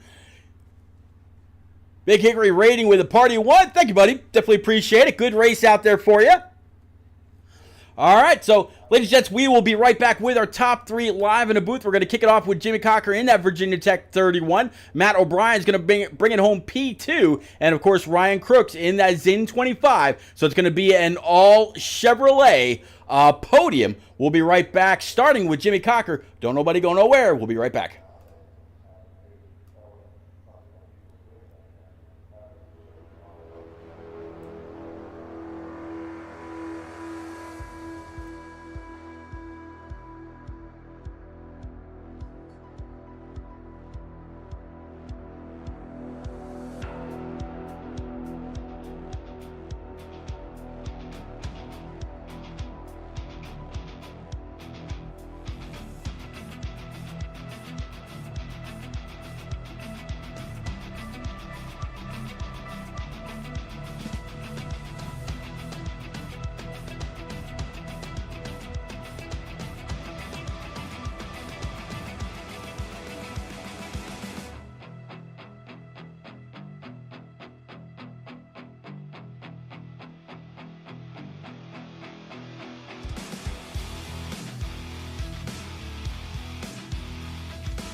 All right, ladies and gents, we are back, and definitely a big, thank you to everybody that's been out there all night long on Facebook, Twitch, YouTube, and of course through iRock TV, through your favorite Roku TV or streaming device. We're going to start off with Jimmy Cocker. Jimmy, that Virginia Tech number 31, very, very strong all night long. We got a chance to talk to you during one of the cautions. You wind up bottom step of the podium, but still up 12 spots on the night. Man, you got it done. Positive points night for you tonight here from the Tricky Triangle. How you feeling, sir? Feeling good. Definitely didn't feel like I was top 3 pace at all tonight. I felt more like I was kind of fringe top 10, but we'll take them however we can get them. That's 2 podiums in a row for someone who hasn't really been on the podium all season long, so I'll take it for sure. Hey, maybe you're hitting these podiums, you're getting this hot stride right when it really counts. I believe I mentioned in pre-race there's only about 5 races left before we get to, I believe it was Darlington, to kick off the round of 16. So hey, maybe you're picking up your stride right where you really need it. You mentioned when I talked to you a little bit ago that nobody in Team FIWB has got to victory lane yet. You keep clicking off these top 2s, top 3s, top 4s, top 5s. Eventually one of these is going to go your way, just like Daytona last season. But man, one hell of a race so far. I'm going to go ahead and pull up the schedule. I believe it is Richmond next week. Just going to go ahead and double check that right now for not only me and for y'all, but for everybody else that's still out there. Richmond next week, 180 laps, so 3/4 mile D-shaped oval in Richmond, Virginia. So we're going to go from arguably one of the largest tracks in NASCAR, and we're going to stay, right about mid coast. What are you thinking about a little bit of short track racing next Monday night? That's my home track, so I'm really looking forward to it. Richmond, I won the pole there last season, and I think I would have had a car to compete for a win if I didn't pit 7 laps into a run. I thought it was like real life where tires meant everything. They did not. So we've learned from that. Was like my 3rd race ever with the next gen car, so I have learned from that, and that tires do not matter that much. But if you don't mind, I would like to offer an apology to somebody because I completely destroyed him in the race. And it's the last guy I wanted to destroy in the race. But Harmon, if you're watching this, I definitely didn't mean to do that. I was trying to side draft, and I lost every bit of talent in every bone of my body. So I'm sorry for that, and you owe me one. You can get me back at probably Richmond or any other place. So sorry, Harmon. The track of his choosing. There you go. But man, one hell of a race again. Great job. This track is not easy. Passing here has been proven to be very, very hard. We'll definitely see you next week at Richmond. Any quick friends, family, sponsor you want to get out there, bud? Yeah, definitely. As always, FIWB. We're getting close. We're getting close. I saw that my teammate Francis Hamilton, P5 tonight. So we are getting there. We are getting there, and we're going to get ourselves a win at some point in this season. And I forgot to mention this last time, but shout out my Virginia Tech Hokies. I sport them on my car every single week, but I forgot to give them a shout out last week, so there it is this week. All right, buddy. Again, great job this evening, and yeah, we'll see you next Monday night. All right, Awesome. so you got it, Matt O'Brien. Matt, Richard Petty's colors definitely shine pretty bright for you tonight. Up 3 spots to finish P number 2. It seemed like everywhere the cameras went, besides in the back, we found that Petty blue and that day glow orange all over that 43 all night long. Hell of a job keeping it for the most part inside the top 5. Hell of a run, sir. What is it about Pocono that you just seem to absolutely jive with? Matt, if you're speaking, you are muted. There you go. Yeah. I had myself muted. Personally, I don't really like this track. Usually next gens usually because the setup's pretty tight, so it is like a draft train that 20 cars are within a second of each other, and it's just ridiculous. But with the setup actually being on the loose side, it was actually pretty fun, and we could actually get away from each other, which was something not normal for Pocono, in my opinion. So it was pretty fun. I was really struggling in that first run we were having. I was so loose, and then I was just so confused because I was like, I don't feel like I'm overdriving it. Then I decided to start changing up my driving style, and I figured something out. And after that point, I was pretty much hooked up and took off like a rocket. I honestly feel like I was probably the fastest car once I figured that change I did, and then I just had no track position. Well, I had track position, but not enough, and just how everything played out, it just didn't work out perfect. But because I think the one that coded me at one point, I somehow saved it in 3 and lost quite a bit there. Saw that. Yeah. Yeah, that was Code Brown for sure. Thank God I saved it. Like I was like, oh God, but yeah. Those moments your heart just sinks, but you gotta keep focused up and. Well, I tell you. Go ahead. There's a couple tricks that you can do to save these cars a lot easier than you would think, but Luckily, it hooked up pretty quick and then got back going. Yeah, got back going, and it looked like for a moment there was like a complete stop. It slowed down so much. Absolutely looked like you locked up the right front, and for the most part, able to keep the car straight, which a lot of people have problems getting.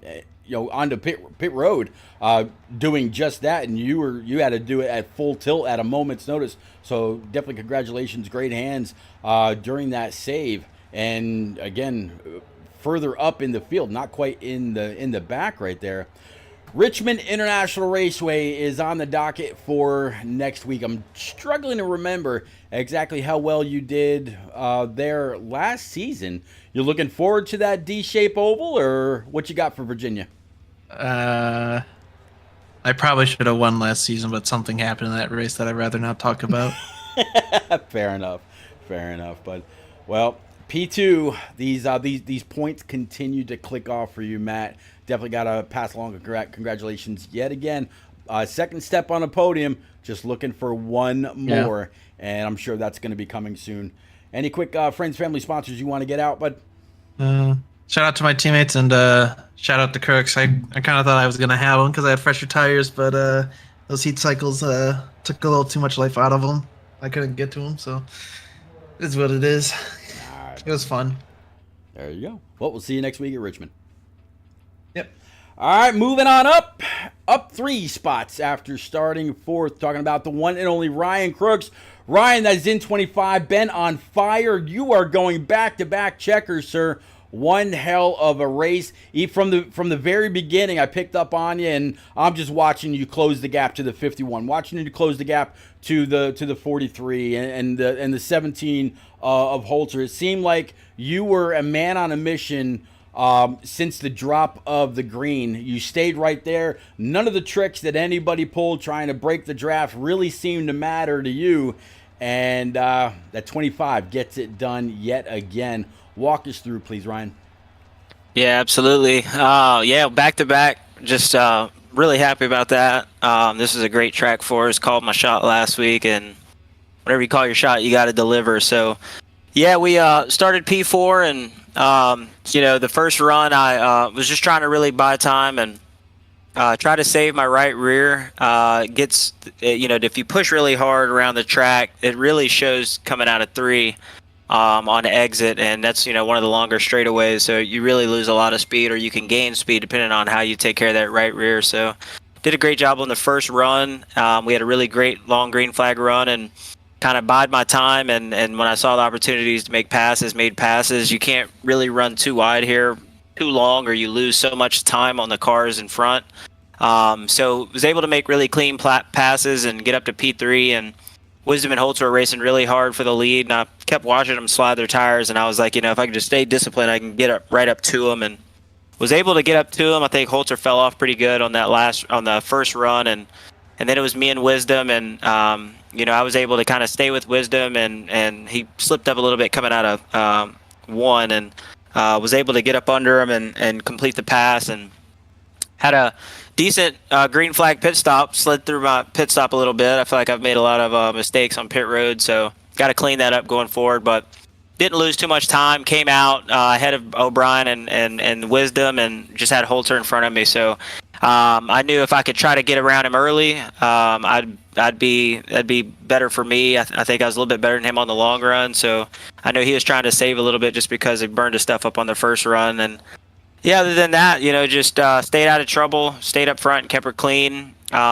Pit stalls, or the pit strategy worked out for us. We came down and took tires there. I want to say, I guess, probably just over 20-something to go. And, I thought there may be an opportunity to pit there later. And we came around the pits, and I tried to fake them out, and everybody ended up coming except like me, Book, and like 7 or 8 other cars. And I was like, oh, this is going to be really tough. And got a good restart and was able to keep it up there. And I know they wrecked behind us, and I think Wisdom and Holter got caught up in it. So I knew at that point, I was like, O'Brien is probably the only one that could get to me and do anything with me. But the late cautions, when you have those late cautions, it kind of neutralizes the tire advantage, just because when you get going, you lean it on the tires hard, trying to make passes on a restart.